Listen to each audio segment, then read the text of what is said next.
본봄, 김유정. 장인님, 인제저 내가 이렇게 뒤통수를 긁고 나이가 찼으니 성례를 시켜줘야 하지 않겠느냐고 하면 대답이 늘 이 자식아, 성례고 뭐고 미처 자라야지 하고 만다. 이 자라야 한다는 것은 내가 아니라 내 아내가 될 점순이의 키말이다. 내가 여기에 와서 돈 한 푼 안 받고 일하기를 3년 하고 꼬박이 7달 동안을 했다. 그런데도 미처 못 자랐다니까 이 키는 언제야 자라는 겐지. 짜장 영문 모른다. 일을 좀 더 잘해야 한다든지 혹은 밥을 많이 먹는다고 노상 걱정이니까 좀 덜 먹어야 한다든지 하면 나도 얼마든지 할 말이 많다. 하지만 점순이가 아직 어리니까 더 자라야 한다는 여기에는 어째 볼 수 없이 고만 빙빙하고 만다. 이래서 나는 애체 계약이 잘못된 걸 알았다. 이태면 이태, 3년이면 3년, 기한을 딱 작정하고 일을 해야원 할 것이다. 덮어놓고 딸이 잘하는 대로 성례를 시켜주마 했으니 누가 늘 지키고 섰는 것도 아니고 그 키가 언제 자라는지 알 수 있는가. 그리고 난 사람의 키가 무럭무럭 자라는 줄만 알았지 붓배기 키에 모로만 벌어지는 몸도 있는 것을 누가 알았으랴. 때가 되면 장인님이 어련하랴 싶어서 군소리 없이 꾸벅꾸벅 일만 해왔다. 그럼 말이다. 장인님이 제가 다 알아채서 어참 너 일 많이 했다. 고만 장가들어라 하고 살림도 내주고 해야 나도 좋을 것이 아니냐. 시치미를 딱 대고 도리어 그런 소리가 나올까 봐서 지레 펄펄 뛰고 이하다니다. 명색이 좋아 대릴사위지 일하기에 싱겁기도 할 뿐더러 이건 참 아무것도 아니다. 숙맥이 그걸 모르고 점순이의 키 자라기만 까맣게 기다리지 않았나. 언젠가는 하도 갑갑해서 자를 가지고 덤벼들어서 그 키를 한번 재볼까 했다마는 우리는 장인님이 내외를 해야 한다고 해서 마주서 이야기도 한마디 하는 법 없다. 우물길에서 언제나 마주칠 적이면 겨우 눈어림으로 재보고 하는 것인데 그럴 적마다 나는 저만침 가서 제미 키도 하고 논둑에다 침을 뱉는다. 아무리 잘 봐야 내 겨드랑 다른 사람보다 좀 크긴 하지만 밑에서 너물락말락 밤낮 요 모양이다. 개 돼지는 푹푹 크는데 왜 이리도 사람은 안 크는지 한동안 머리가 아프도록 궁리도 해보았다. 아하, 물동이를 잡고 이니까 뼈다귀가 움츠라드나 보다 하고 내가 넌지시 그 물을 대신 길어도 주었다. 뿐만 아니라 나무를 하러 가면 선앙당에 돌을 올려놓고 점순이의 키 좀 크게 해줍소사. 그러면 다맨 떡 갖다 놓고 고사드립 조니까 하고 치성도 한두 번 드린 것이 아니다. 어떻게 대먹은 킨지 이래도 막무가내니 그래 내 어저께 싸운 것이지 결코 장인님이 밉다든가 해서가 아니다. 뭐를 붓다가 가만히 생각을 해보니까 또 싱겁다. 이 벼가 자라서 점순이가 먹고 좀 큰다면 모르지만 그렇지도 못한 걸 내 심어서 뭐라는 거냐. 해마다 앞으로 축 붉어지는 장인님의 아랫배가 너무 먹는 걸 모르고 내 병이라나. 그 배를 불리기 위하여 심곤 조금도 쉽지 않다. 아이고 배야.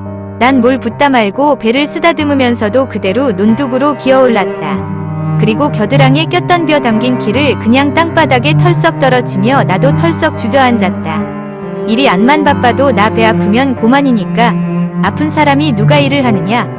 파릇파릇 돋아오른 풀 한 숲을 뜯어들고 다리에 거머리를 쑥쑥 문대며 장인님의 얼굴을 쳐다보았다. 논 가운데서 장인님도 이상한 눈을 해가지고 한참날 노려보더니 넌 이 자식 왜 또 이래 응?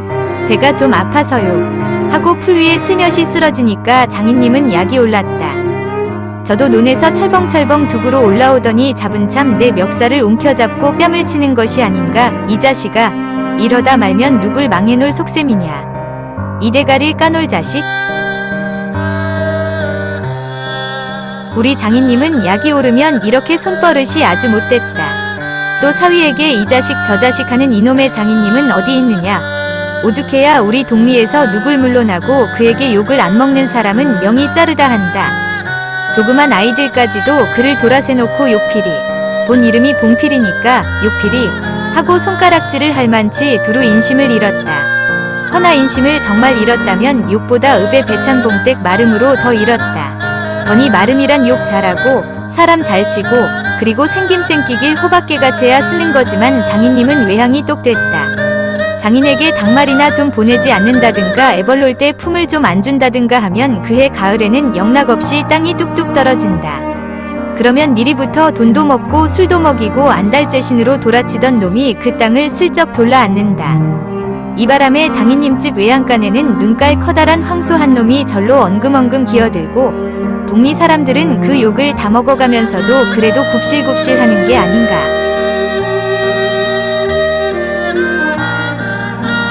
그러나 내겐 장인님이 감히 큰소리할 계제가 못된다. 뒷생각은 못하고 뺨 한 개를 딱 때려놓고는 장인님은 무색해서 덤덤히 쓴 침만 삼킨다. 난 그 속을 퍽 잘 안다. 조금 있으면 갈도 꺾어야 하고 모도 내야 하고 한참 바쁜 때인데 나 일 안 하고 우리 집으로 그냥 가면 고만이니까.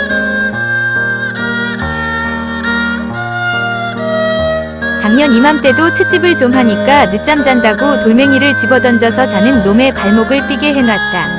사날씩이나 건숨 끙끙 알았더니 종당에는 거반 울상이 되지 않았는가. 예, 그만 일어나 일 좀 해라. 그래야 올가래 벼 잘 되면 너 장가 들지 않니?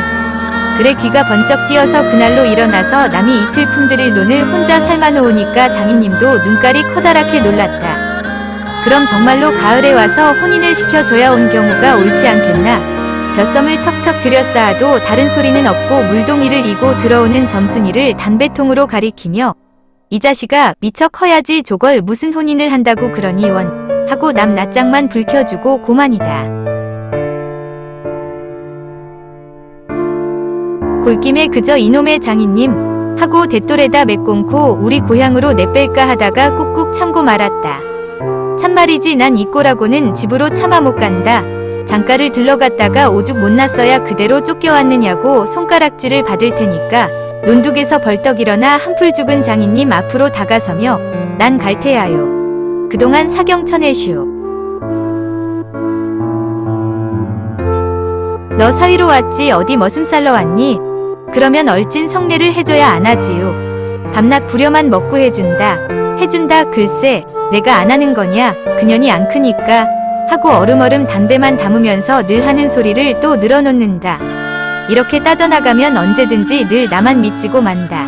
이번엔 안 된다 하고 대뜸 구장님한테로 판단 가자고 소매자락을 내끌었다. 아, 이 자식이 왜 이래 어른을 안 간다고 뻗디디고 이렇게 호령은 제 맘대로 하지만 장인님 제가 내 기운은 못 당한다. 막 부려먹고 딸은 안 주고 게다 땅땅 치는 건 다 뭐야.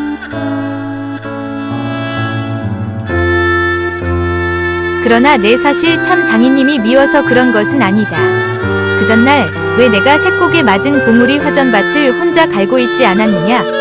바깥생이로 돌적마다 야릇한 꽃내가 물컥물컥 코를 찌르고 머리 위에서 벌들은 가끔 붕 소리를 친다.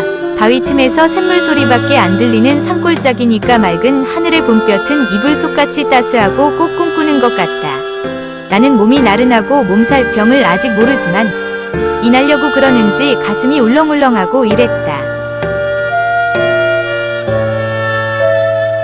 어러이 말이 맘마마 이렇게 노래를 하며 소를 부리면 여느 때 같으면 어깨가 으쓱으쓱한다. 웬일인지 밭을 반도 갈지 않아서 온몸이 맥이 풀리고 대구 짜증만 난다. 공연히 소만 드립다 두들기며 아냐 이 망할 자식의 소 장인님의 소니까 대리를 꺾어줄라. 그러나 내 속은 정말 아냐 때문이 아니라 점심을 이고 온 점순이의 키를 보고 우라가 났던 것이다. 점순이는 뭐 그리 썩 예쁜 계집애는 못 된다. 그렇다고 또 개떡이냐 하면 그런 것도 아니고 꼭 내 아내가 돼야 할 만치 그저 툭툭하게 생긴 얼굴이다. 나보다 10년이 아래니까 올해 16인데 몸은 남보다 2살이나 덜 자랐다. 남은 잘도 헌칠이들 크건만 이건 위아래가 뭉툭한 것이 내 눈에는 헐없이 감참회 같다. 참외 중에는 감참회가 제일 맛 좋고 예쁘니까 말이다. 둥글고 커다란 눈은 서글서글하니 좋고 좀 지쳐 찢어졌지만 입은 밥술이나 톡톡히 먹음직하니 좋다. 아따 밥만 많이 먹게 되면 팔자는 고만 아니냐. 헌데 한 가지 과가 있다면 가끔가다 몸이 장인님이 이걸 채신이 없이 들까분다고 하지만 너무 빨리빨리 논다.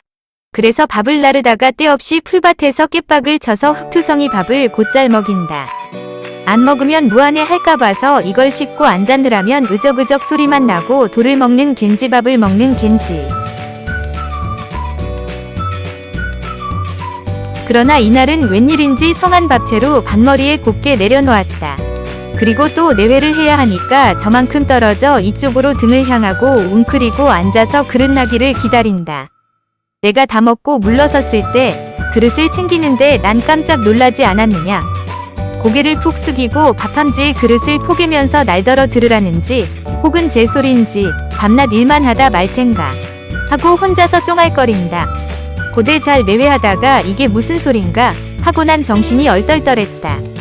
그러면서도 한편 무슨 좋은 수가 있나 없는가 싶어서 나도 공중을 대고 혼잣말로 그럼 어떻게? 하니까 성례시켜 달라지 뭘 어떻게 하고 되알찌게 쏘아붙이고 얼굴이 빨개져서 산으로 그저 도망친다. 나는 잠시 동안 어떻게 되는 심판인지 맥을 몰라서 그 뒷모양만 덤덤히 바라보았다. 봄이 되면 온갖 초목이 물이 오르고 싹이 트고 한다. 사람도 아마 그런가 보다 하고 며칠 내에 부쩍 속으로 잘한 듯 싶은 점순이가 여간 반가운 것이 아니다. 이런 걸 멀쩡하게 아직 어리다고 하니까. 우리가 구장님을 찾아갔을 때 그는 사리문 밖에 있는 돼지우리에서 죽을 퍼주고 있었다. 서울에 좀 갔다 오더니 사람은 점잖아야 한다고 웃으니 얼른 보면 지붕 위에 앉은 제비꼬랑지 같다. 양쪽으로 뾰족히 삐치고 그걸 에헴 하고 늘 쓰담는 손버릇이 있다. 우리를 멀뚱히 쳐다보고 미리 알아챘는지 왜 일들 허다 말고 그래?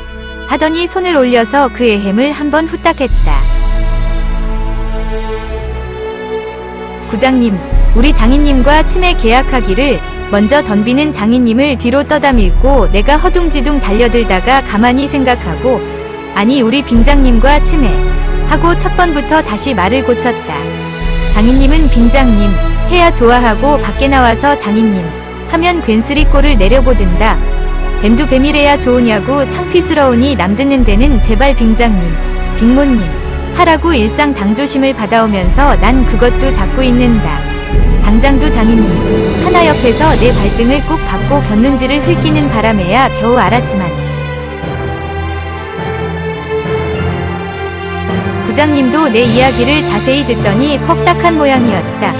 하기야 구장님뿐만 아니라 누구든지 다 그럴 게다. 길게 길러둔 새끼 손톱으로 코를 후벼서 저리 탁 튀기며 그럼 봉필씨 얼른 성례를 시켜주구려. 그렇게까지 제가 하고 싶다는 걸 하고 내 짐작대로 말했다. 그러나 이 말에 장인님이 삿대질로 눈을 부라리고 아 성례구 뭐구 계집애년이 미처 자라야 할 게 아닌가 하니까 고만 멀수룩해져서 입맛만 쩍쩍 다실 뿐이 아닌가. 그것도 그래 거진 4년 동안에도 안 자랐더니 그 키 언제 자라지우다 그만두고 사경 내슈 글쎄 이 자식아 내가 크질 말라고 그랬니 왜 날 보고 떼냐. 빙모님은 참새만한 것이 그럼 어떻게 엘 낳지요.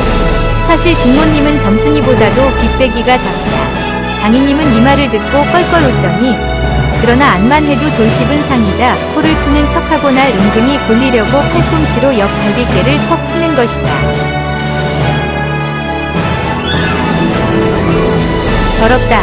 나도 종아리에 파리를 쫓는 척하고 허리를 구부리며 그 궁둥이를 콱 때밀었다. 장인님은 앞으로 우찔근하고 쌀이문깨로 쓰러질 듯하다 몸을 바로 고치더니 눈총을 몹시 쏘았다. 이런 쌍년의 자식 하곤 싶으나 남의 앞이라니 참아 못하고 섰는 그 꼴이 보기에 퍽 징그러웠다. 그러나 이 밖에는 별반 신통한 귀정을 얻지 못하고 도로논으로 돌아와서 모를 부었다. 왜냐면 장인님이 뭐라고 귓속말로 수군수군하고 간 뒤다. 구장님이 날 위해서 조용히 데리고 아래와 같이 일러주었기 때문이다. 뭉태의 말은 구장님이 장인님에게 땅 두마지기 얻어붙이니까 그래 꿰었다고 하지만 난 그렇게 생각 않는다. 자네 말도 하기야 옳지. 앞나이 찼으니 아들이 급하다는 게 잘못된 말은 아니야. 하지만 농사가 한층 바쁜 때 일을 안 한다든가 집으로 달아난다든가 하면 손해죄로 그것도 징역을 가거든. 여기에 그만 정신이 번쩍 났다. 왜 요전에 산포말서 산에 불 좀 놓았다고 징역 간 거 못 봤나? 재산에 불을 놓아도 징역을 가는 이땐데 남의 농사를 버려두니 죄가 얼마나 더 중한가. 그리고 자넨 정장을 사경받으러 정장 가겠다 했다. 간대지만 그러면 괜스리 죄를 들쓰고 들어가는 걸세. 또 결혼도 그렇지. 법률에 성년이란 게 있는데 21가 돼야지 비로소 결혼을 할 수가 있는 걸세. 자넨 물론 아들이 늦을 걸 염려하지만 점순이로 말하면 이제 겨우 16이 아닌가. 그렇지만 아까 빙장님의 말씀이 올가래는 열의를 제치고라도 성례를 시켜주겠다 하시니 좀 고마울 겐가. 빨리 가서 뭐 붙든 거나 마저 붙게. 군소리 말고 어서 가. 그래서 오늘 아침까지 끽소리 없이 왔다. 장인님과 내가 싸운 것은 지금 생각하면 전혀 뜻밖의 일이라 안 할 수 없다. 장인님으로 말하면 요즘악 자긴들에게 행세를 좀 하고 싶다고 해서 돈 있으면 양반이지 별게 있느냐 하고 일부러 아랫배를 쑥 내밀고 걸음도 뒤틀리게 걷고 하는 이 판이다. 이까진 나쯤 두들기다 남의 땅을 가지고 모처럼 닦아놓았던 가문을 망친다든가 할 어른이 아니다. 또 나로 논지면 아무쪼록 잘 돼서 점순이에게 얼른 장가를 들어야 하지 않느냐. 이렇게 말하자면 결국 어젯밤 뭉태네 집에 맛을 간 것이 썩 나빴다. 낮에 구장님 앞에서 장인님과 내가 싸운 것을 어떻게 알았는지 대구 빈정거리는 것이 아닌가. 그래 맞고도 그걸 가만둬. 그럼 어떡하니? 인마 봉피를 모판에다 거꾸로 박아놓지 뭘 어떻게 하고 괜히 내 대신 화를 내가지고 주먹질을 하다 등장까지 쳤다. 놈이 버니 괄괄은 하지만 그래놓고 날더러 석유값을 물라고 막 지다오를 붙는다. 난 어안이 벙벙해서 잠자코 앉았으니까 저만 연신 짓거리는 소리가 밤낮 일만 해주고 있을 테냐. 영득이는 1년을 살고도 장갈 들었는데 넌 4년이나 살고도 더 살아야 해? 네가 세 번째 사위인 줄이나 아니? 세 번째 사위 남의 일이라도 분하다. 이 자식아 우물에 가 빠져 죽어. 나중에는 겨우 손톱으로 목을 따라고까지 하고 제 아들같이 함부로 훅딱이었다. 별의별 소리를 다 해서 그대로 옮길 수는 없으나 그 줄거리는 이렇다. 우리 장인님 딸이 셋이 있는데 맏딸은 재작년 가을에 시집을 갔다. 정말은 시집을 간 것이 아니라 그 딸도 대릴사위를 해가지고 있다가 내보냈다. 그런데 딸이 10살 때부터 19 즉 10년 동안에 대릴사위를 갈아들이기를 동리에선 사위부자라고 이름이 났지만은 연례놈이란 참 너무 많다. 장인님이 아들은 없고 딸만 있는 고로 그다음 딸을 대릴사위를 해올 때까지는 부려먹지 않으면 안 된다. 물론 머슴을 두면 좋지만 그건 돈이 드니까 일 잘하는 놈을 고르느라고 연방 바꿔드렸다. 또 한편 놈들이 욕만 줄창 퍼붓고 심의도 부려먹으니까 벨리 상에서 달아나기도 했겠지. 점순이는 둘째 딸인데 내가 일테면 그 세 번째 대릴사위로 들어온 셈이다. 내담으로 네 번째 놈이 들어올 것을 내가 일도 잘하고 그리고 사람이 좀 어수룩하니까 장인님이 잔뜩 붙들고 놓질 않는다. 셋째 딸이 인제 6살, 적어도 10살은 돼야 대릴사위를 할 테므로 그동안은 죽도록 부려먹어야 된다. 그러니 인제는 속 좀 채리고 장가를 들여달라고 떼를 쓰고 나자빠져라 이것이다. 나는 겉으로 엉엉 하며 귓등으로 들었다. 뭉태는 땅을 얻어붙이다가 떨어진 뒤로는 장인님만 보면 공연히 못 먹어서 으릉거린다. 그것도 장인님이 져달라고 할 적에 제 집에서 위한다는 그 감투. 예전에 원님이 쓰던 것이라나 옆구리에 뽕뽕 좀 먹은 걸래를 선뜻 주었다면 그럴 리도 없었던걸. 그러나 나는 뭉태란 놈의 말을 전수히 고지 듣지 않았다. 꼭 고지 들었다면 간밤에 와서 장인님과 싸웠지 무사히 있었을 리가 없지 않은가. 그러면 딸에게까지 인심을 잃은 장인님이 혼자 나빴다. 실토이지. 나는 점순이가 아침상을 가지고 나올 때까지는 오늘은 또 얼마나 밥을 담았나 하고 이것만 생각했다. 상에는 된장찌개하고 간장 한 종지, 조밥 한 그릇, 그리고 밥보다 더 수부룩하게 담은 산나물이 한 대접. 이렇다. 나물은 점순이가 틈틈이 해오니까 2대접이고 4대접이고 멋대로 먹어도 좋으나 밥은 장인님이 한 사발 외엔 더 주지 말라고 해서 안 된다. 그런데 점순이가 그 상을 내 앞에 내려놓으며 제 말로 짓거리는 소리가 부장님한테 갔다 그냥 온담 그래 하고 엊그제 산에서와 같이 대우 쫑알거린다. 나는 내가 더 단단히 덤비지 않고 만 것이 좀 어리석었다. 속으로 입으로 그랬다. 나도 저쪽 벽을 향하여 외면하면서 내 말로 안 된다는 걸 그럼 어떡한담 하니까 쇳을 잡아채지 그냥 둬 이 바보야 하고 또 얼굴이 빨개지면서 성을 내며 안으로 살죽하니 티 들어가지 않느냐. 이때 아무도 본 사람이 없었기에 망정이지 보았다면 내 얼굴이 애미 잃은 황새새끼처럼 가여 웃다 했을 것이다. 사실 이때만치 슬펐던 일이 또 있었는지 모른다. 다른 사람은 암만 못생겼다 해도 괜찮지만 내 아내들 점순이가 병신으로 본다면 참 신세는 따분하다. 밥을 먹은 뒤 지게를 지고 일터로 가려 하다 도로 벗어던지고 바깥마당 공석 위에 들어누워서 나는 차라리 죽느니만 같지 못하다 생각했다. 내가 일 안 하면 장인님 저는 나이가 먹어 못하고 결국 농사 못 짓고 만다. 뒷짐으로 트림을 꿀꺽하고 대문 밖으로 나오다 날 보고서 이 자식아 왜 또 이러니? 반격이 났어요. 아이고 배야. 기껏 밥 처먹고 무슨 관격이야. 남의 농사 버려주면 이 자식아 징역 간다 봐라. 가도 좋아요. 아이고 배야. 참말 난 일 안 해서 징역 가도 좋다 생각했다. 이루 아들을 낳아도 그 앞에서 바보 이렇게 별명을 들을 테니까 오늘은 열쪽이 난 때도 별명을 내고 싶었다. 장인님이 일어나라고 해도 내가 안 일어나니까 눈에 독이 올라서 저편으로 흥하게 가더니 지게막대기를 들고 왔다. 그리고 그걸로 내 허리를 마치 돌 떠넘기듯이 쿡 찍어서 넘기고 했다. 밥을 잔뜩 먹어 딱딱한 배가 그럴 적마다 튕겨지면서 벨창이 꼿꼿한 것이 여간 캥기지 않았다. 그래도 안 일어나니까 이번에는 배를 지게 막대기로 위에서 쿡쿡 찌르고 발길로 옆구리를 차고 했다. 장인님은 원체 심청이 굳어서 그러지만 나도 저만 못하지 않게 배를 채웠다. 아픈 것을 눈을 꽉 감고 넌 해라 난 재밌단 듯이 있었으나 볼기짝을 후려갈 길적에는 나도 모르는 결에 벌떡 일어나서 그 수염을 잡아챘다. 많은 내 골이 난 것이 아니라 정말은 아까부터 벽 뒤 울타리 구멍으로 점순이가 우리들의 꼴을 몰래 엿보고 있었기 때문이다.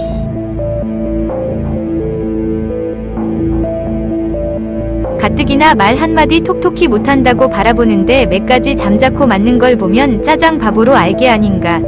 또 점순이도 미워하는 이까짓 놈의 장인님하곤 아무것도 안 되니까 막 때려도 좋지만 사정 보아서 수연만 재고 제 원대로 했으니까 이때 점순이는 퍽 기뻤겠지. 저기까지 잘 들리도록 이걸 까셀라보다 하고 소리를 쳤다.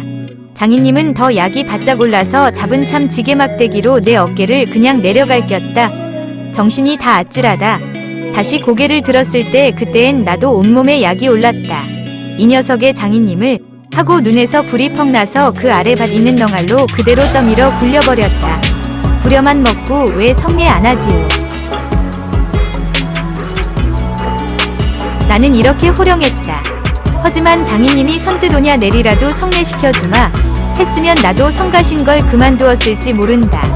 나야 이러면 때린 건 아니니까 나중에 장인 쳤다는 누명도 안 들을 터이고 얼마든지 해도 좋다. 한 번은 장인님이 헐떡헐떡 기어서 올라오더니 내 바짓가랭이를 요렇게 노리고서 단박 움켜잡고 매달렸다. 악 소리를 치고 나는 그만 세상이 다 팽그르 도는 것이 빙장님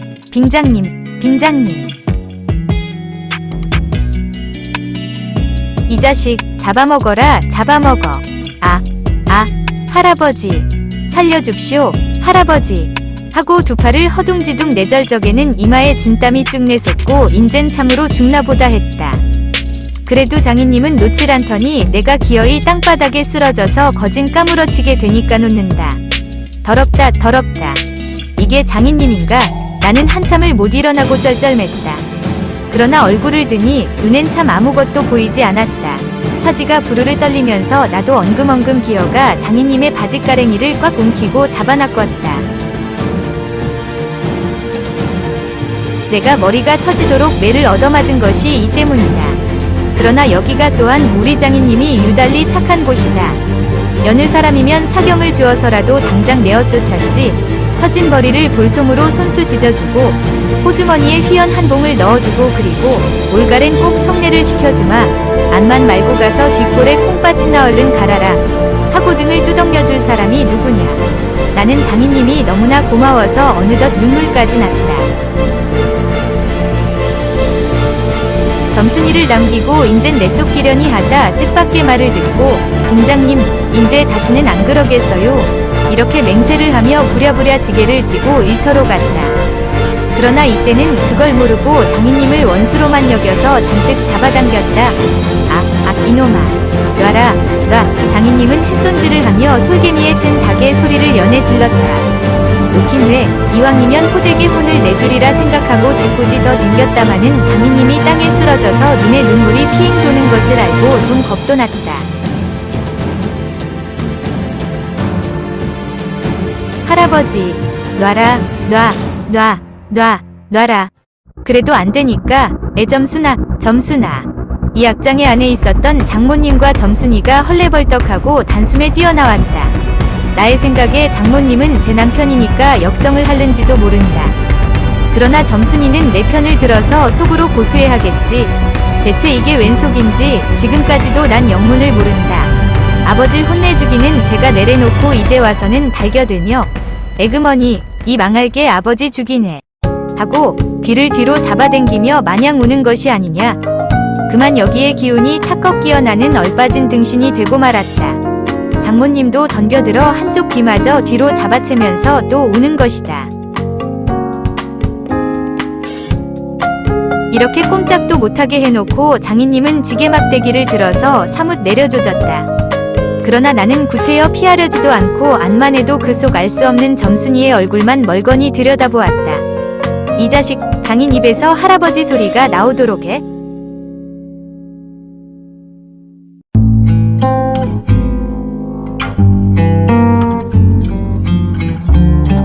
해설 1. 이 작품은 김유정의 다른 작품과 마찬가지로 강원도 산골이라는 향토적인 배경에서 일어나는 해학적인 사건을 그리고 있다.